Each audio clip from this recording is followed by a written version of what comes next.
Fate Be Changed, Chapter 42, Merida. Merida tried to tame her heart's chaotic thumping in the time it took to ride from the Dunbrock camp to McCameron Castle, but it was no use. With every yard Angus's powerful legs ate up on that mad dash through the forest, apprehension about what could go wrong steadily built until it was all-consuming. The plan she and Fergus had hatched continued to play in her mind. The first part of their strategy was to determine how Princess Eleanor felt about Gawain's loyalty. Fergus told her friends he'd had dealings with the king's second-in-command on several occasions and believed the man could be trusted. If Eleanor felt the same way, Merida and Fergus would inform Gawain of their suspicions. Merida was still unsure about trusting anyone on the king's staff, but Fergus's qualms regarding security were legitimate. Someone close to the king needed to know about the threat. To keep those charged with protecting King Douglas in the dark would have been irresponsible. It could, in fact, cost her grandfather his life.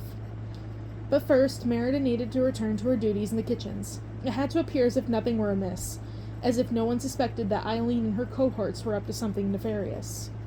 She looked to the sky, determining that the others were likely still in the scullery, cleaning up after the evening meal. She would put in her hours at the wash basin, then seek out the princess. Merida returned Angus to the stable without encountering any staff. She shoved a pile of hay in front of him as a well-earned treat for the hard riding he had done today, and then she took off for the kitchens. The moment Merida entered the scullery, she was accosted by Eileen and Elspeth. "There she is," Elspeth said. Merida backed away as Eileen advanced on her. Before she could comprehend what the girl was up to, Eileen reached out and ripped away the shawl that covered Merida's head.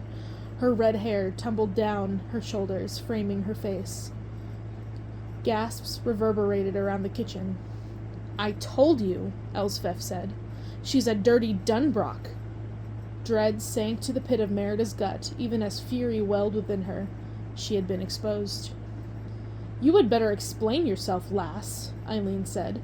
"What is a Dunbrock doing working in the kitchens here at McCameron Castle, getting chummy with the princess? Have you been spying for your clan all this time?"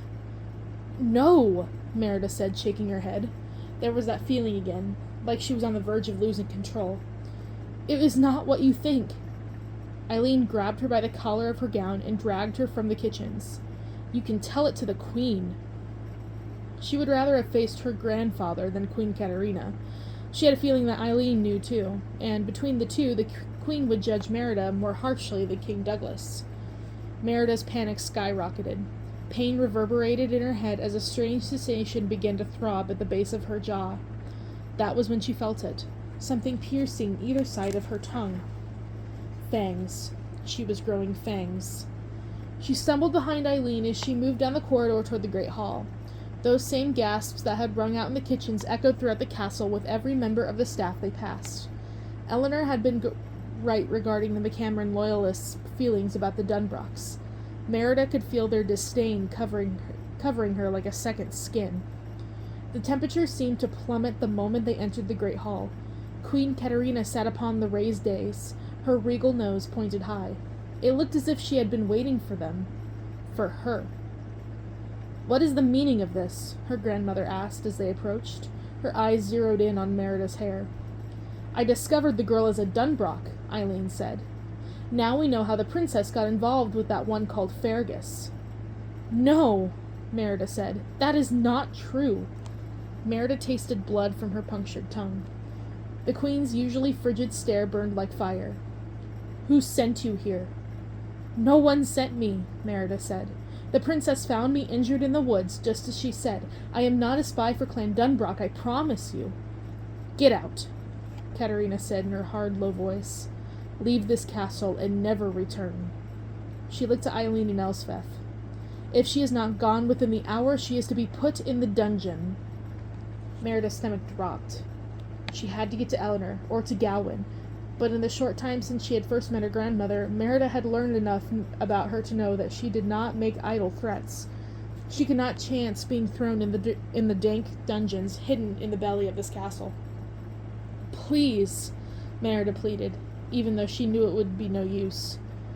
"Do you want me to escort you to the gate or to the dungeon?" Merida asked.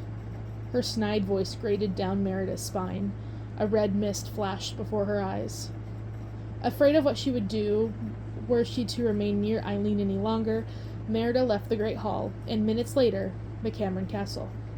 She did not get the chance to even visit her bedchamber to gather her meager belongings. She guessed she should feel grateful she was allowed to get her horse. Her first thought was to return to Fergus's camp, but shortly into her journey, Merida encountered a clan wearing a tartan she did not recognize. They were riding with haste. "Get out of here, lass," a man with a fine steed called out to her. Merida began riding alongside him, heading back toward McCameron Castle. "What is the matter?" she asked.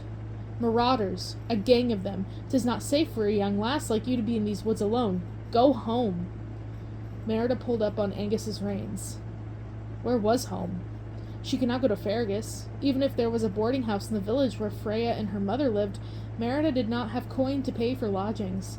There was nowhere for her to go. She sat up straight at the sound of horses coming from the south. "Come, Angus," Merida said. There was but one option she could think of. Merida did her best to recall the landmarks she had passed the day she had visited the creek with Eleanor. The first sliver of relief she had felt in hours washed over her and the dark, moss-covered facade of McCameron Castle's northernmost curtain wall come into view. She looked intently at the wall, searching for the special stone that looked out of place.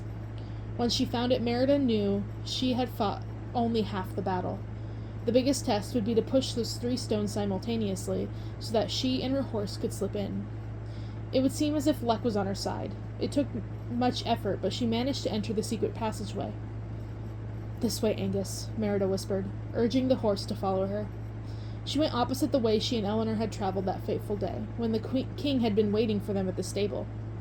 The area behind this older, unused stable butted up to the cabin curtain wall.